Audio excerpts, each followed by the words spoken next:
धन्यबाद थाग्रोबाय प्रथमावनो बाथ्राया जाहैबाय जोङो ससियेल मिडियायाव मैया मोनसे क्लिप नुदों माबा बड'लेण्ड जनसंख्या माबा मा होनो सुरक्षा मन्चनि बिथाङा जोंनि सायावहाय D.J.P दुवारान्चल जन परिसंघमनि सायाव गोबांथार माने जाहा थाहा बिबुंथि लाखिनायजों लोगोसे पार्सोनेल एटेकबो खालामदों आरो जों बिसेस करि होनदों जे दुवारान्चला कुनु माने बिथा माने बिनि हिस्ट्रिकेल बेकग्राउन्ड गैया बा बिनि कुनु लेगेसि गैया नाना रकम खोथा किन्तु फारसेथिं सोर बुङामोन बुंनो हागोन नामा बिथाङा जाहैबाय दावराव देख्रेब बिथाङा बेबादि जोंनि सायावहाय एलिगेसन लाबोदों दा बिनि जुनैनो जों मोनसे खेंफोरथिखौ लानो बिथांनिसिम जोङो बे मेसेजखौ हरनो सानदों लोगोसे गथै रायजो राजा जायफोर दङ बिथांमोनाबो जोंनो बुजिनो सेस्था खालामो बाथ्राया जाहैबाय जोङो जारिमिनखौ जों बुंनानै खोन्थानांगौनि दरखार गैलिया गावनो बे दुवारान्चलनि दुवार्स एलेखाफोरखौ गावनो बिजाब बोदला मबेनिफ्राय लानानै फैनानै बिथाङा माने बेफोर जिनिसखौ फोरमायदों माने बुंनो थाङोब्ला दासो माने मोनसे जोंनावहाय बेबादि परिबेस जादों फरायनांगौ बयबो फरायनांगौ मिन्थिनांगौ बुजिनांगौ जे हसा अर्थ जे जोंनि सिनायथिया मा बा जोंनि जारिमिना मा आरो बिथांनि बे बिजाबाव जे लेखाखौ फरायदों बहाय माबा मोनसे बड'लेण्ड होननाय जारिमिनारि माबा सोदोब दं नामा बिथांनाव सोंनो हागोन जोंनि मथेब्लाथ' गैया दा बिथाङा होनदों एक नाम्बाराव जाहैबाय जे बे दुवारान्चला कुनु माने मिनिं गैया बेसलेस बिजोंहाय नोङो जोंनि हारिनि जातिनि सिनायथियाबो गोमोरलांगोन बाथ्राया जाहैबाय बिथाङा मोजां मिन्थिगौ दुवारान्चल होननानै बिथाङानो गावनो फरायथिनानै खोन्थानानै होबाय आरो जों होनफामनि बे जिनिसा जाहैबाय भारतनि मोनसे भुटाननि मोनसे समाव बे 1760निफ्राय बियो फैयै 1865 सिम भुटाननि सासननि आन्दारावनो दंमोन आरो बियो मोनसे समाव दावहायाव भुटान राजाया जेननानै ब्रिटिश आम्पायार जे भारतनि ब्रिटिशफोरजों एग्रिमेन्ट जानांदों बे एग्रिमेन्टनि अनुजायै 50,000 सालानायावहाय बे एलेखाखौहाय भारतनो गथायदों बेनो जोंनि मोनसे लेगेसि एग्रिमेन्ट दा ओंखायनो बुंबाय थादों जोङो भारत हादरनिफ्राय माबा मोनसे मोननांगौब्ला बा जुजिनानै माबा मोनसे लाबोनो हानांगौब्ला जोंनाव जथेस्थ हिस्ट्रिकेल बेकग्राउन्ड थानायजों लोगोसे जोंनो माने मा होनो मोनसे लेगेसि माने वासियात नामा एभिडेन्सफोर जोंनाव मोनसे प्रुफ लिखित बेफोरबादि थायोब्ला मोजां आरो 2 नाम्बाराव बिथाङा होनदों जे मा होनो एक्सक्लुडेड एरियाखौ बिथाङा मिन्थिना मिन्थिया इन्डियान एक्ट 1935 बेखौहाय सेकेन्ड पेजनि 91-92 फरायला मिन्थिगोन एक्सक्लुडेड एरिया माखौ होनो एक्सक्लुडेड एरिया माने परित्याग एलेखा बे एलेखाया मोनसे समाव भुटानजोंबो माने इन्डियायावबो मालाबा नोङो भुटानाव मालाबा नोङो ओरैहाय नोङो गाहायाव बे एलेखाफोरखौ माने बुंनो थाङोब्ला परित्याग खालामनाय बादि मोनसे भुटाननि सासननि समाव बेखौ होनोमोन सुजारेन्टि स्टेट माने बे एलेखाया फ्लाड प्लेन्स एलेखा बे गाहायनि हायेनखौहाय माने बुंनो थाङोब्ला नेग्लेक्टेड एरिया माने बे उदाय एलेखा बेखौ जोंनो दरखार गैया बा मुगैजाथाव ट्राइबेलफोर थायो लिंथि गांग्रा थायो माबा गोथां गोब्राम सावनानै जाग्रा जाथिफोर थायो बे एलेखाफोरखौनो बे गिबियानो जाहैबाय मेस कसारि बर'फोर बे बै टाइमनिफ्रायनो दंखायो बे एलेखाखौ एक्सक्लुडेड एरिया होननानै बुङो बियो परिबर्ती समायाव 1954नि उनाव बियो बे एलेखाखौ नर्थ इस्ट फ्रन्टियार एजेन्सिबो होनोमोन बियो मेकमहन लाइनसिम चाइना इन्ड' चाइना बर्डारसिम माखासेया 72आव बे एलेखायाथ' इउटि जाहैबाय अरुणाचलजों थांबाय माखासेया जोंनि बे मा होनो नेग्लेक्टेड एरिया एक्सक्लुडेड एरिया मा होनो सुजारेन्टि जे एरिया ट्रिबिउटारि स्टेटबो होनना बुङो बेखौ भुटाननि टाइमाव बे एलेखाखौ जोंनि मानसिफ्रा बे टाइमनिफ्रायनो डिमान्ड खालामबोदोंमोन जे बेखौ ब्रिटिशफ्राबो होनदोंमोन जे बे एलेखाखौ दानख'नानै मोनसे मर्यादा होनांगौ बा मोनसे स्टेट बा जिखुनु मोनसे माने बेवहाय अट'नमि होनांगौ होननानै दा बेफोर जिनिसा जोंनाव एभिडेन्स दंजोबो बिथाङा माब्रै बुंनो हाखो गावनि लेखाखौ फराय खोन्थादों जोङो होनो बड'लेण्ड सोदोबा बा बड'लेण्ड होननाय जारिमिनाव नागिरब्लाबो मोना बा बुंनो थाङोब्ला उदियाचलहाबो खुनु जारिमिन बेकग्राउन्ड गैया बियो बुंनो थाङोब्ला मोनसे इमाजिनारि सोदोब काल्पनिक सोदोब जे जों एरखम बिजायो एरखम बिगानोसै नामा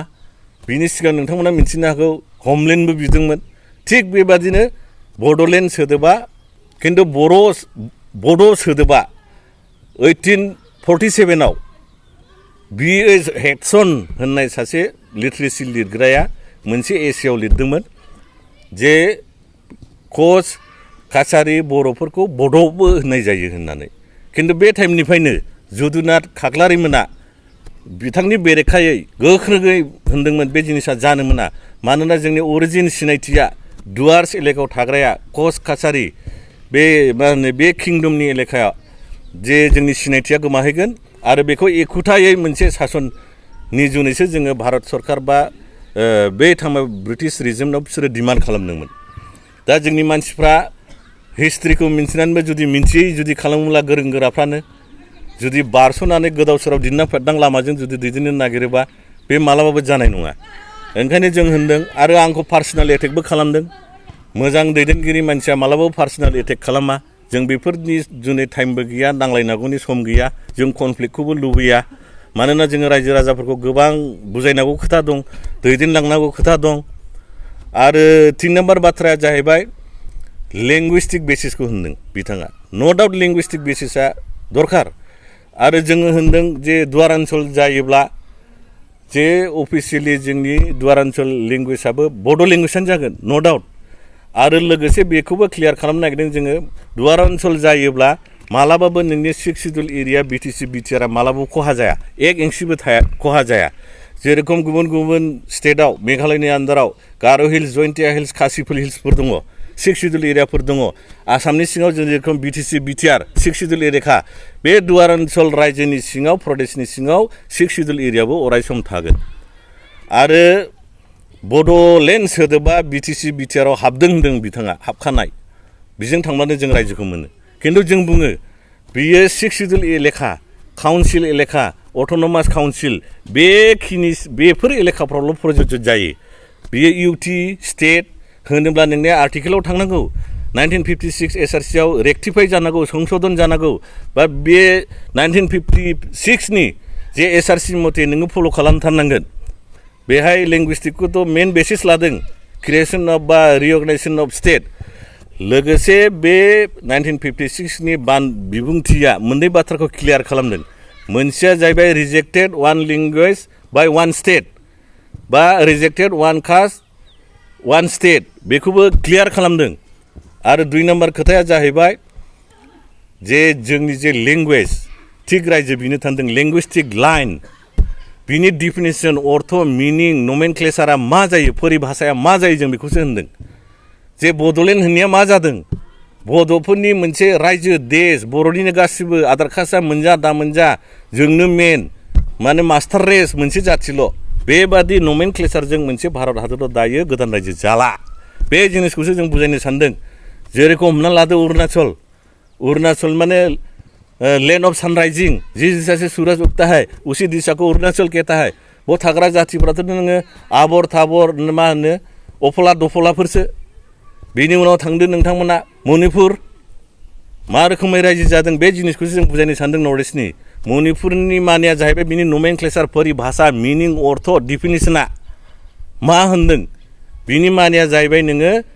लैंड ऑफ गोल्ड मुनि मुकुटार रायजो मणिपुर होननायथ' जाति गैया बाव थाग्रा जातियाथ' मैथिफोरसो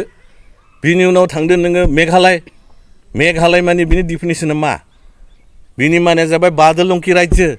स्काइलैंड हा मेघर रायजो बाव थाग्रा एलेखाफ्रा 6 सिडुल एलेखा जाहैबाय नोङो हाजोफ्रा गार' हिल्स खासि हिल्स जयन्तिया हिल्सफोरसो बे जिनिसखौसो जों बुजायनो सानगासिनो दङ दानिया बिथांमोना बैबाराव बनसुनि प्रेसिडेन्ट नामा बिथाङा होनदों जे मिज'राम माने उमुगनो लेन्डनो बिबो लेन्डखाना मिज'फोरनिनो मिज'राम माने लुसाइ हाजो रामनि मानिया जाहैबाय हाजो मिज'फोरनि हाजो होननाय जादों बे गासै एलेखाया 1952-53 आव मार लुसाइ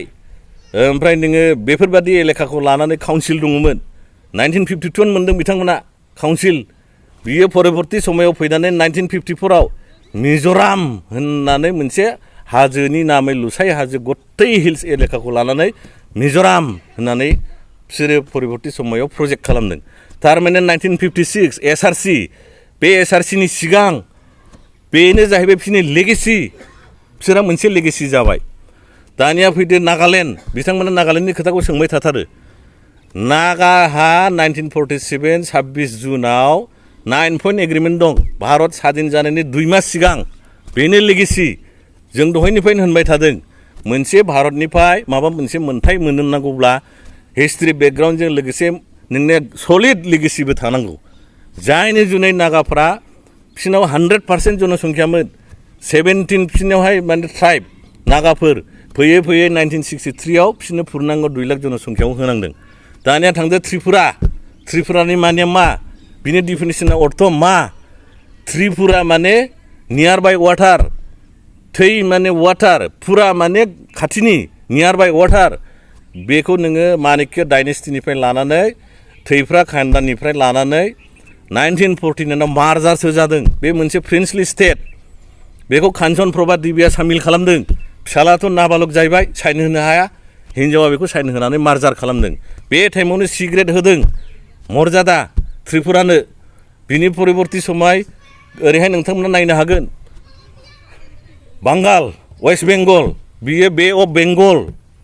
बेयो पुर्ब पाकिस्तानमोन गावनानै सोनाब जानायखाय बांला स्पिकिं ओरैनि बे अफ बेंगला बंग डाइनेस्टिनिफ्राय फैनाय बे सोदोब बे लेखाखौ होनो सोनाबथिंजायनि बेंगल बेथ' बाङालि लेन्ड बियाखैना बेथ' मोनसे जाथि कमिउनिटिनि मुङै नोङो नमेनक्लेचारि नङाना बिनि उनाव फैदो नोङो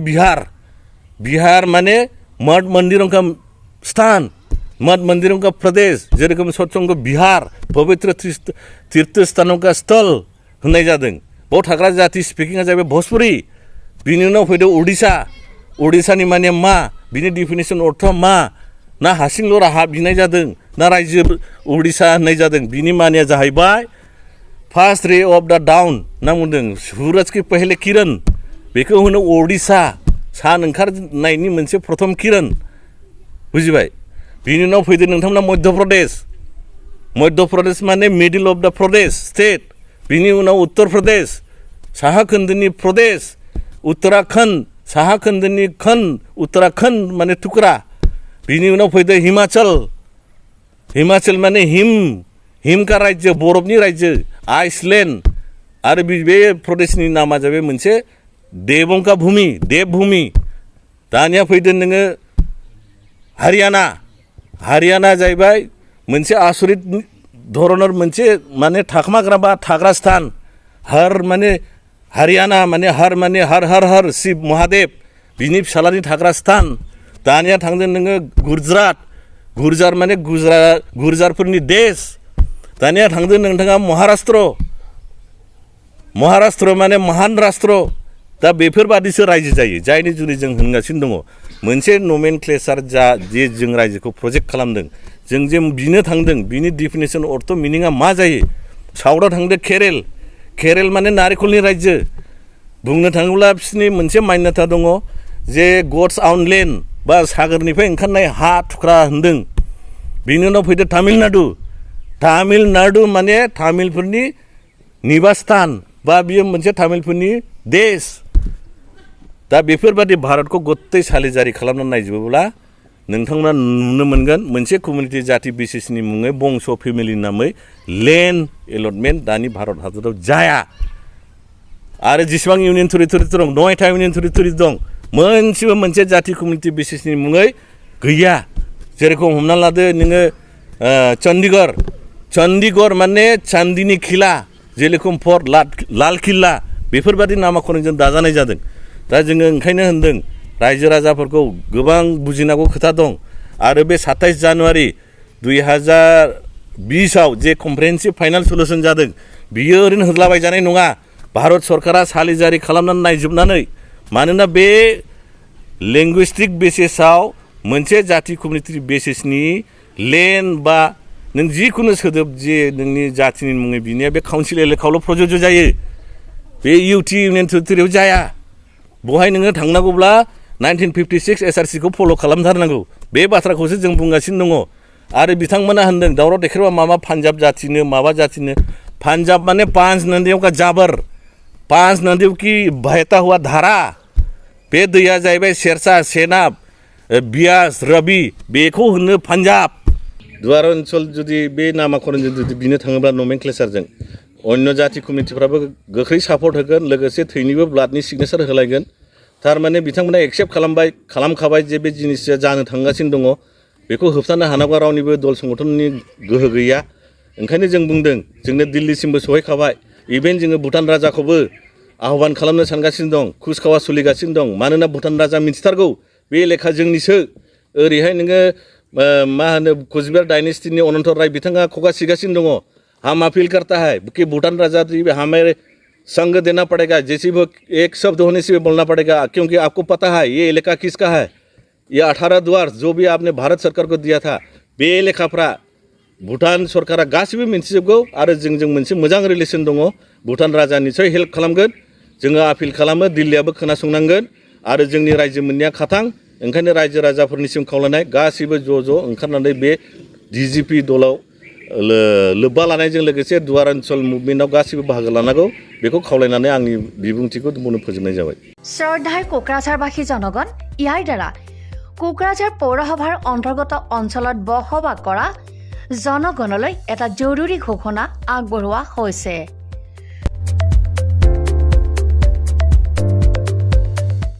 কোকৰাঝাৰ পৌৰসভাৰ অধীনত প্ৰপাৰ্টি বা হোল্ডিং টেক্সৰ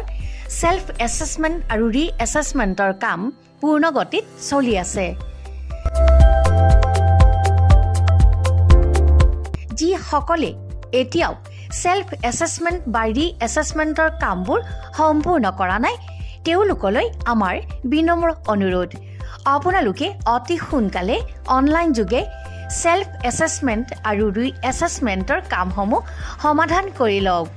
তাৰ বাবে আপোনালোকে অনলাইন যোগে প্লে ষ্টৰলৈ গৈ আসাম প্ৰপাৰ্টি টেক্স এপছটো ডাউনলোড কৰি এই এপছৰ দ্বাৰাই আপোনালোকৰ আধৰুৱা কামবোৰ সম্পূৰ্ণ কৰি ল'ব পাৰিব নতুবা play.google.com/store/apps/websiteৰ জৰিয়তেও আপোনালোকে আপোনালোকৰ কামসমূহ সমাধান কৰিব পাৰিব যদিহে আপোনাৰ অনলাইন যোগে আধৰুৱা কামবোৰ কৰিবলৈ অসুবিধা পাইছে তেতিয়াহ'লে আপোনালোকে কোকৰাঝাৰ পৌৰসভাৰ কাৰ্যালয়লৈ গৈ ৱাৰ্ড কমিছনাৰৰ পৰা প্ৰয়োজনীয় আবেদন পত্ৰ অৰ্থাৎ ফৰ্মসমূহ সোনকালে সংগ্ৰহ কৰি লওক বিতংকৈ জানিবলৈ কোকৰাঝাৰ পৌৰসভা কৰ্তৃপক্ষৰ সৈতেও যোগাযোগ কৰিব পাৰিব ইতিমধ্যে আপোনালোকৰ সহায়ৰ বাবে মেগা কেম্প কাৰ্যসূচী অনুষ্ঠিত কৰি থকা হৈছে ধন্যবাদ